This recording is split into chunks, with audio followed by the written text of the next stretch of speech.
What if the most dazzling royal wedding in Europe was not a beginning, but the curse that doomed an empire?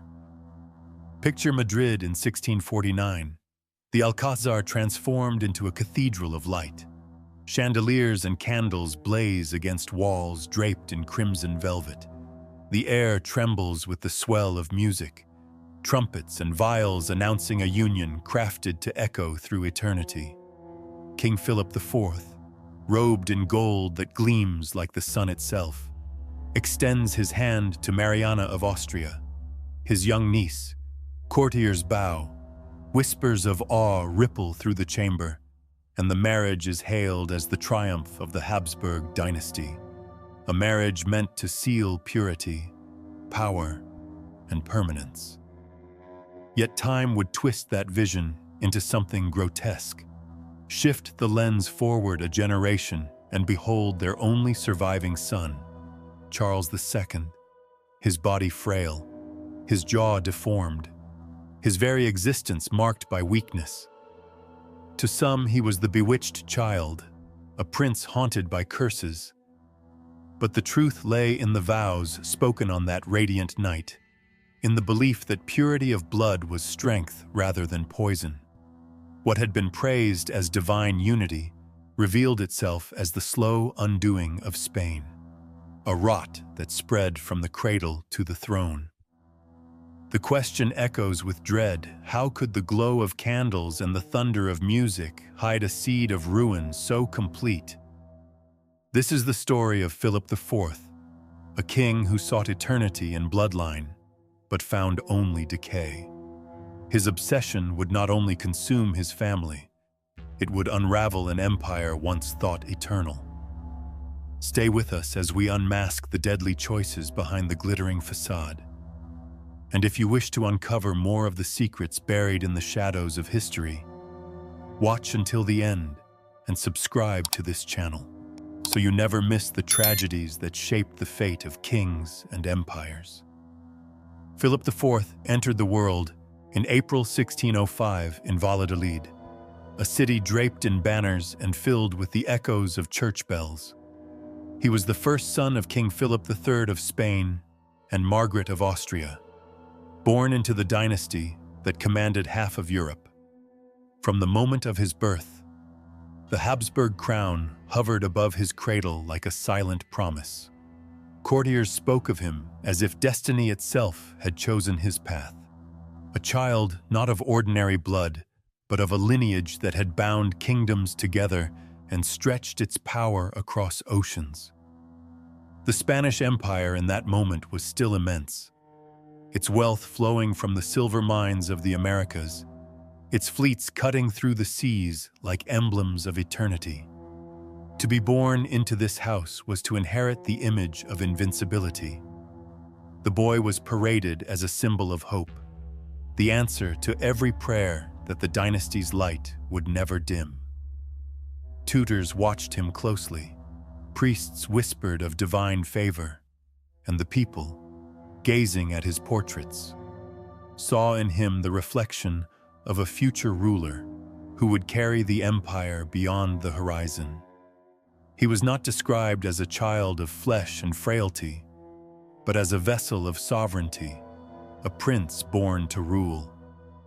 The palace that surrounded him was not simply a home, but a theater of power. Every chamber displayed the might of Spain. Every ceremony taught him that he was not meant to live as other men did. The words spoken in his presence repeated a single refrain: Spain is eternal, and so is its king. Yet behind the glowing admiration, there was also a weight pressing upon him. To be a Habsburg was to live in a world where individuality dissolved into duty, where the throne was not merely a seat of power, but a devouring presence. From his earliest days, Philip was taught to see the monarchy as both inheritance and burden. Historians recall how the young prince absorbed languages, religion, and ritual with discipline. His education was not designed to make him a man, but to shape him into a sovereign. Every gesture, From the way he held a scepter in portraits to the way he moved in public, was rehearsed and corrected. The Spanish people expected majesty in every step, as if his very posture was a guarantee that their empire would endure. He was, in their eyes, not an ordinary man, but a reflection of divine order. Yet the closer he drew to the throne, the more that same throne threatened to consume him. The myth of Spain as a realm where the sun never set framed his youth like a prophecy. Foreign ambassadors, seeing him as a boy, spoke already of the future monarch who would extend Spanish dominion. At court, poets compared him to figures of ancient Rome, weaving him into a narrative of greatness before he had even spoken for himself. In such a setting, childhood became an illusion, replaced by the heavy cloak of expectation. And so Philip's early years carried both glory and shadow. The applause that followed him was not truly for him, but for the empire he represented. His destiny was written before he could write his own name. He was raised as a prince born to rule, but already he stood at the edge of being swallowed by the throne. The boy who had inherited a kingdom at 16 now walked through corridors blazing with gold. Madrid's Alcázar seemed alive with music and ritual, each chamber echoing the triumph of an empire that still spanned oceans. Trumpets announced his presence, courtiers bent low, and poets compared him to emperors of Rome. In Velázquez's canvases, his face was calm, noble, touched with the aura of eternity. To the world, Spain appeared unshakable, and its young king seemed cast in marble as the guarantor of glory. At his side was Elizabeth of France, the woman he had married while still a boy, a princess sent across the Pyrenees to bind two rival houses. In ceremony, she dazzled, her gowns heavy with jewels, her smiles rehearsed beneath watchful eyes. Yet behind the walls of the palace she was often left alone, a queen in a foreign land, her letters filled with longing for warmth. The marriage was a symbol of alliance, but it was also a stage where duty played louder than affection. Closer still, never far from Philip's ear, moved the Count Duke of Olivares. He was no gentle counselor, but a man of fire, urging the king to centralize, to conquer, to prove that Spain still deserved its place as master of Europe. It was Olivares who whispered of reforms, of armies marching, of sacrifices demanded from the people. He believed Spain could only be saved through steel, and his urgency pressed the young monarch into decisions that drained the lifeblood of the empire even as they fed its pride. For a time, all this glitter seemed unbroken. Festivals painted the city in color, hunts displayed Philip's vigor, and the stage of Madrid rang with plays that would later define a golden age of literature. Painters found endless subjects in his court. Poets wrapped him in verses of immortality. To step into the palace was to believe in the myth of permanence. But in the quiet corners, shadows gathered. The dynasty's pride was not only its armies or its palaces, but its blood. For generations, the Habsburgs had looked inward when choosing brides, binding cousin to cousin, uncle to niece, believing that purity was strength. Few questioned the tradition. Few asked what toll it demanded. In whispers, some spoke of weakness passed down in silence, of frailty hidden beneath crowns. Philip's marriage to Elizabeth seemed to break this cycle, bringing French blood into the Spanish line. Yet even then, every eye watched him with the same expectation that he would preserve what his ancestors had guarded with obsession. The purity of Habsburg blood was praised as divine, and to betray it was unthinkable. The irony lay in what the portraits never showed. While the empire dazzled in theater and art, the foundations were already cracking beneath the weight of its own customs. Each cheer in the palace masked a lineage drawing closer to collapse. The king at the center of Spain's brilliance was also the man fated to pass on its curse. When Elizabeth of France died in 1644, the Alcázar fell into a silence more terrible than mourning. Courtiers bowed their heads as her coffin passed, but behind clasped hands, their eyes turned to the king, Philip. Once framed by festivals and music, now walked alone through corridors where even the guards avoided his gaze. Her absence was not only the loss of a queen, it was the collapse of balance. With her gone, whispers multiplied like shadows in the corners of Madrid. Factions stirred. Ministers who once feared Elizabeth's steady presence now sought advantage. Ambassadors carried rumors across Europe, describing a king hollowed by grief, a court divided, and an empire fraying at the edges. Philip, deprived of Olivares and now of his queen, seemed exposed. He was surrounded by faces, yet none he could trust. It was in this fragile state that he chose Mariana of Austria. She was not merely another bride. She was his niece, a child of 14 promised to a man nearly 3 decades older. The announcement stunned Europe. In Vienna, it was whispered with unease. In Paris, it was mocked as weakness. Pamphlets ridiculed Spain for clinging to purity of blood like a drowning man to a stone. Inside Spain, priests justified it as necessity. Courtiers swallowed their doubts, and the wedding moved forward beneath banners of gold.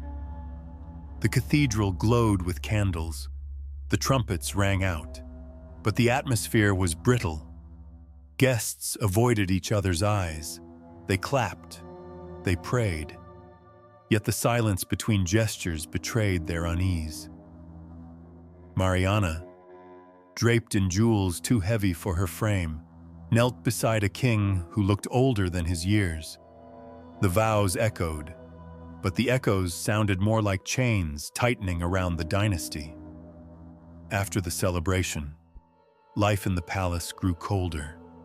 Ministers measured their words, courtiers muttered in corners, servants carried gossip like contraband through marble corridors. Philip moved through it all like a shadow of himself, surrounded by people who bowed deeply but spoke carefully, never daring to say what was truly on their minds. In the stillness of those nights, as the king lingered beneath portraits of his ancestors, the truth weighed heavier than the crown. Suspicion filled the palace like smoke, suffocating and invisible. And in that suffocating quiet, one thought lingered, unspoken, unforgivable. Why did no one speak? The king, who had once been painted as eternal, began to wither before the eyes of his court.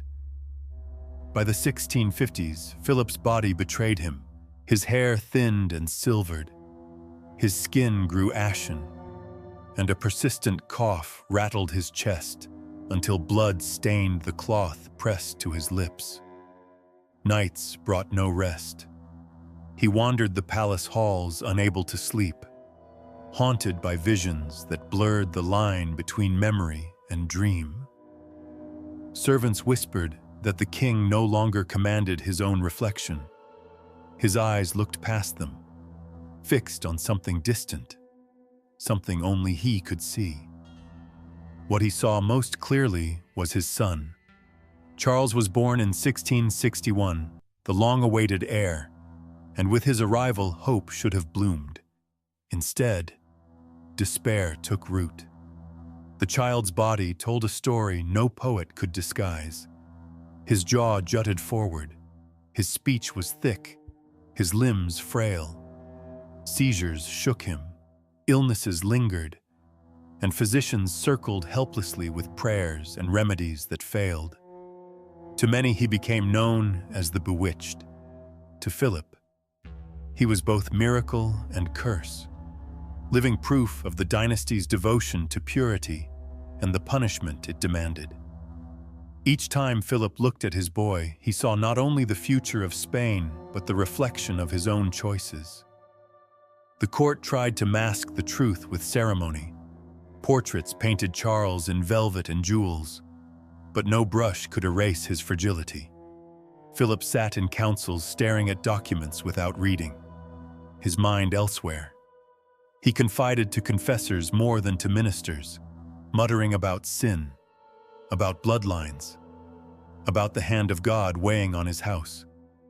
His body continued to weaken, and with each fit of coughing, with each night lost to sleepless wandering, he seemed to retreat further into obsession.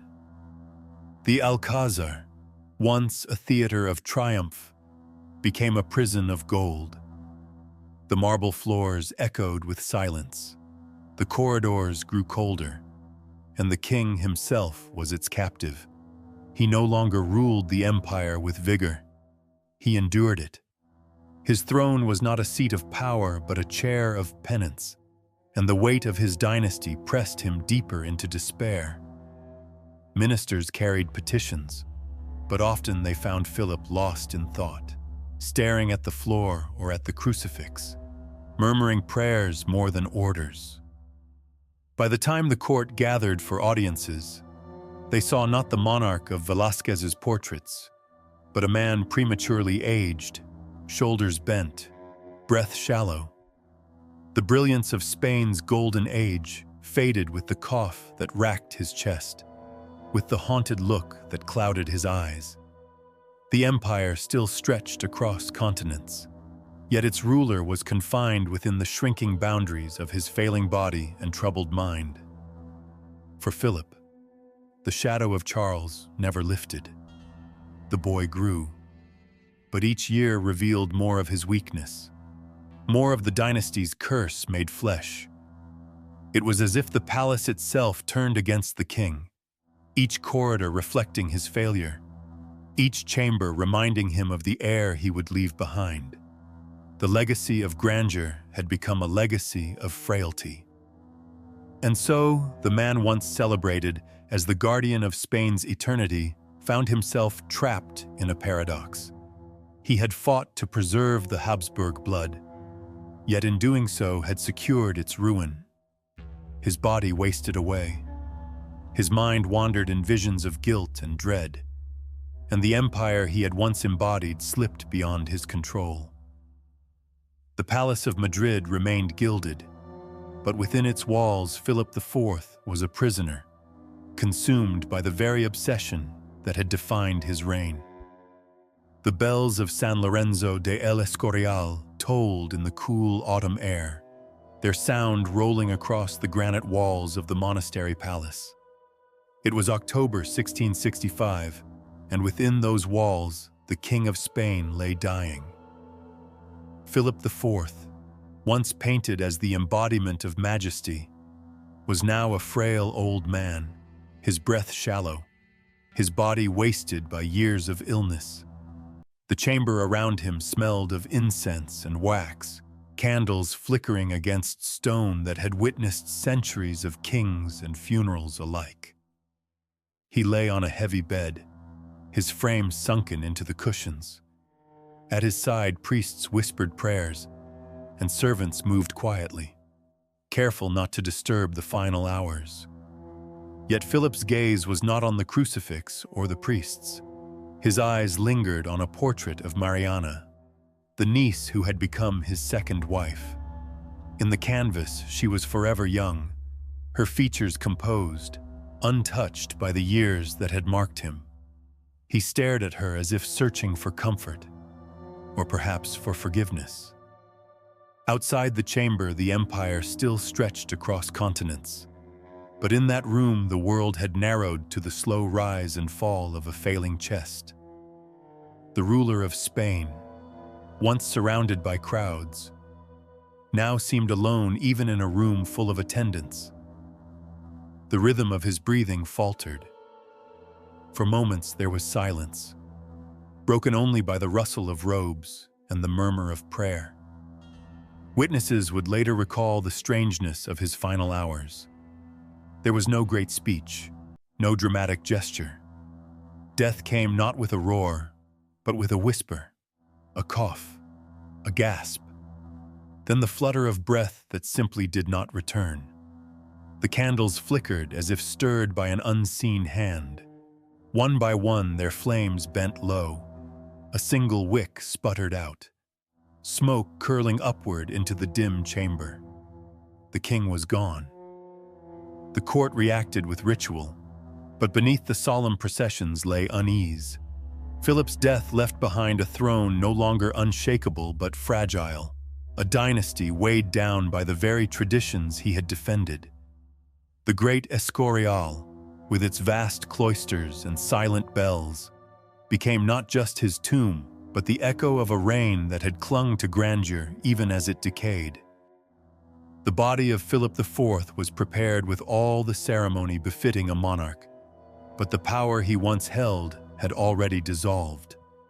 What remained was a vacancy, an empty throne awaiting a child king who could barely stand, a dynasty weakened by centuries of choices that no prayer could erase.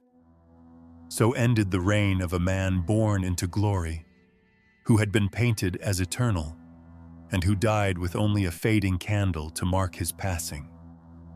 In the silence that followed, one truth remained clear. Spain's grandeur could not outshine the frailty of its crown. When Philip IV's body was laid to rest in the Escorial, Spain did not mourn only a king. It mourned the passing of an era, the dimming of a crown that had once cast its light across oceans. What followed was not renewal, but decline, embodied in the fragile figure of his only surviving son. Charles II, pale and frail, sat upon the throne that demanded more than his body could ever give. His twisted jaw, his feeble limbs, his endless illnesses turned him into a living emblem of the dynasty's curse. Every time he appeared before the court, he reminded Spain of the cost of its obsession with bloodline purity. Foreign ambassadors described him with pity and fear. To some, he seemed bewitched, to others doomed by fate. Ministers governed in his name, but the power of Spain slipped away, its armies faltering, its treasure drained. The empire that once claimed the sun never set, now staggered in the shadows, ruled by a king who could barely walk unaided. Charles became the last symbol of a dynasty that had devoured itself. The image is haunting. A throne once gilded and revered, now gnawing at the very blood it was meant to protect. The Habsburg legacy did not fall to foreign invasion alone. It collapsed under the weight of its own traditions, its own silence, its own refusal to break free from the chains of purity and pride. And so the story of Philip IV leaves us with a question that lingers beyond his grave. If Spain, the empire of gold and glory, could collapse from within, what of the other thrones that cling to their illusions? How many crowns will fall, not by the sword of their enemies, but by the obsessions they refuse to abandon? These echoes still matter, because history is not only about what was lost, but about the truths we uncover. Behind every legend, there is a silence waiting to be broken. Behind every throne, a shadow waiting to be seen. If this story has unsettled you, if it has drawn you into the hidden corridors of power and tragedy, stay with us. There are more secrets buried beneath stone walls, more voices silenced by crowns, more empires that thought themselves eternal. Subscribe to this channel and join us as we continue to unearth the forgotten truths of history, where grandeur and ruin walk side by side.